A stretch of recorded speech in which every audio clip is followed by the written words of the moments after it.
Good morning, students. Today we are starting the mitosis division, which is very important division and occur in the somatic cells. Mitosis division occur in the somatic cells. In this division in animal cells and as well as in plant cell. In plant cell, if the cell is haploid or diploid, in both the cases, mitosis division is occurred. In mitosis division, there is the interphase. This interphase is the stage between the two successive division. In between the two successive division, there is a phase which is called the interphase, and this interphase is the resting phase. In this phase, cell prepare to itself for the further division. In interphase, approximate 95% time is consumed of the total duration of cell cycle. My mean is here, मेरा मतलब है कि जो cell cycle के अंदर जो time लगता है उसका 95% जो टाइम है that is consume in the interphase. अब ये जो माइटोसिस डिवीजन होता है, इस माइटोसिस डिवीजन में दो इवेंट्स होती है. एक होती है साइटोकाइनेसिस. साइटोकाइनेसिस का मतलब डिवीजन ऑफ साइटोप्लाज्म. जब सेल डिवाइड होगी तो उसका साइटोप्लाज्म का डिवीजन होना भी जरूरी है. सेकंड यहां पे डिवीजन ऑफ न्यूक्लियस होता है, इसका कैरियोकाइनेसिस, इसका मतलब division of nucleus. When in a cell cytoplasm as well as nucleus both are divided, then the cell divided into two cells. अब ये जो एम फेज है जिसको इक्वेशनल डिवीजन भी कहते हैं, it is divided into four stages. Four stage divide करके prophase, metaphase, anaphase and telophase, चार फेज में डिवाइड हो रही है. अब यहां पर अगर प्रोफेज की बात करें, prophase is the beginning phase of the mitosis division. In prophase देखिए यहां पे क्या होता है, जो इन द सेल और इन प्रोफेज डीएनए मॉलिक्यूल जो बनता है एस फेज में. आपको यस्टरडे वी डिस्कस कि in S phase is replication of DNA. तो ये जो डीएनए है it replicates and in the S phase, but ये डीएनए जो होता है रेप्लिकेशन के बाद सेपरेट नहीं होता, it remain in the mingle form, intervene form. In early prophase, in late prophase, this thread of the threads, which are called the chromatin fibers, they go under the process of condensation and change into the chromosome. Duplication of centriole in S phase is occur. जो cell है उसमें centriole का duplication होता है. At the time of condensation, जब condensation होता है तो क्रोमेटिड्स कंडेंस हो जाते हैं and they are attach centromere and with centromere attach the chromatids. Centromere is the point where the chromatids are attach. जब क्रोमेटिड्स अटैच होते हैं उसको हम सेंट्रोमियर कहते हैं. This centromere do not confuse with the centriole और centrosome, both are the separate term.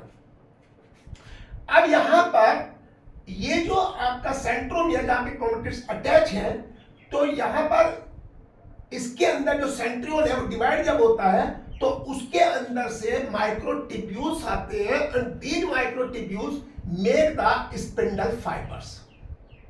ये spindle fibre जो माइक्रोट्यूब्यूल से बनते हैं, they have in the cell division.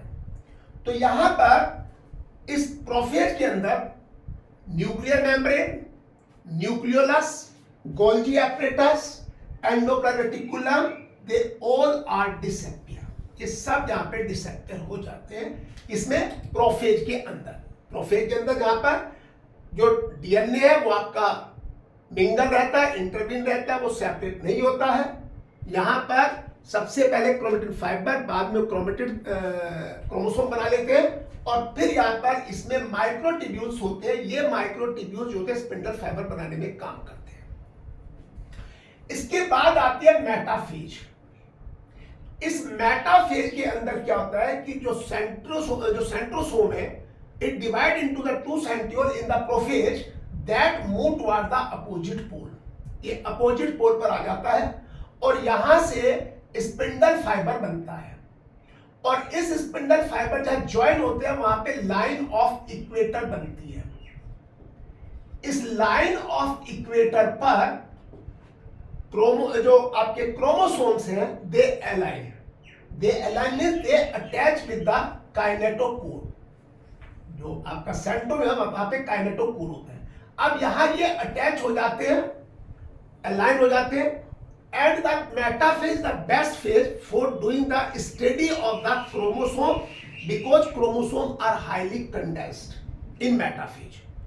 In anaphase, that the spindle fibers are split from the line of equator.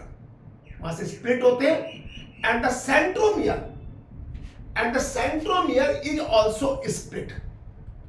Spindle fibre वहां से break होते हैं, centromere split होता है, और ये क्रोमेटिड सेपरेट होते हैं, और सेपरेट होने के बाद they reach at the opposite पोल।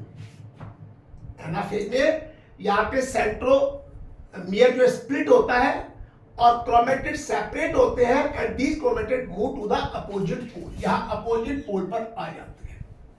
अब आती है टीलोफेज। इस टीलोफेज में क्या होता है कि अब ये cell divide into two cells because the chromosomes have been reached to the opposite pole, and the nuclear membrane, nucleolus, cell organelles, endoplasm, they all reappear which were disappear in the prophage. अब यहां पर क्या होता है कि ये cell divide होती है तो साइटोकाइनेसिस भी होता है और यहाँ पे कैरियोकाइनेसिस भी होता है। अगर एनिमल सेल का केस लें तो यहां पर जो प्लाज्मा मेम्ब्रेन है उसमें से एक डीप लाइन प्रोड्यूस होती है जो कि सेल को एनिमल सेल के अंदर divide into two cell. In plant cell there is the formation of cell plate. This cell plate produced by the Golgi apparatus, और ये सेल प्लेट सेल वॉल बनाती है, और this cell wall between the two cells make the middle lamella. ये middle lamella को बनाती है यहां पे।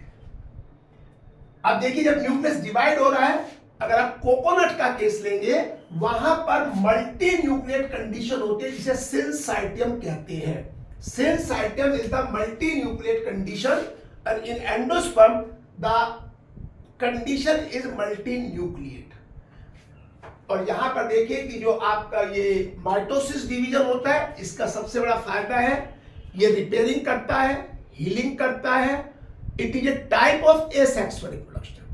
एक टाइप का एसेक्सुअल रिप्रोडक्शन भी है, and also maintain the ratio of the nucleus and the cytoplasm in the cell. Thank you.